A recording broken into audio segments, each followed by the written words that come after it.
राहुल गांधी भारत जोड़ो यात्रा में ये बात कई बार उठा चुके हैं कि मोदी सरकार विरोधियों की आवाज सुनने को तैयार नहीं है। सरकार अपने खिलाफ उठने वाली आवाज को दबा देती है।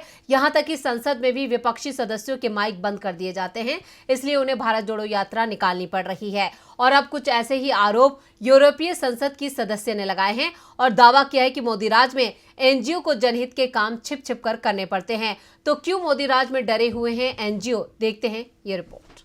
मोदी सरकार विरोध की आवाज नहीं सुन पाती, यह आरोप अभी तक विपक्षी दल ही लगा रहे थे, लेकिन अब यूरोपीय संसद सदस्य की ओर से भी इसी तरह के आरोप मोदी सरकार पर लगाए जा रहे हैं। फिनिश ग्रीन लीग की नेता और यूरोपीय संसद की सदस्य अल्विना अलामेत्सा ने भारत की वर्तमान स्थिति पर चिंता प्रकट की है। अल्विना अलामेत्सा ने कहा कि भारत में इस समय मानवाधिकारों के उल्लंघन का साया छाया हुआ है। उन्होंने कहा, मैंने भारत में यात्रा के दौरान इन मानवाधिकारों के उल्लंघन को देखा। जब मैं भारत में मानवाधिकार रक्षकों से मिली तो हैरान रह गई कि उनमें से कितने बहुत ही प्रतिबंधित परिस्थितियों में हैं, अप्रत्याशित और मुश्किल भरे माहौल में काम करते हैं। उनके कार्यालय बंद करा दिए गए हैं, उनके फंड फ्रीज कर दिए गए हैं। लोगों की मदद करने वाले एनजीओ को अब पूरी तरह से अंडरग्राउंड होकर काम करना पड़ता है।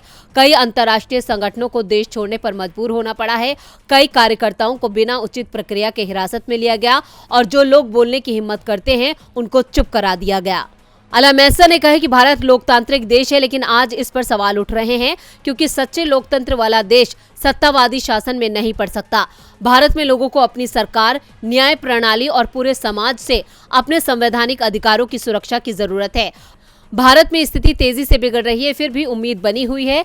एक्टिविस्ट लड़ते रहते हैं, संगठन काम करते रहते हैं और फ्री मीडिया रिपोर्टिंग करता रहता है। दुनिया को लोकतांत्रिक भारत की जरूरत है। डीबी लाइव की रिपोर्ट।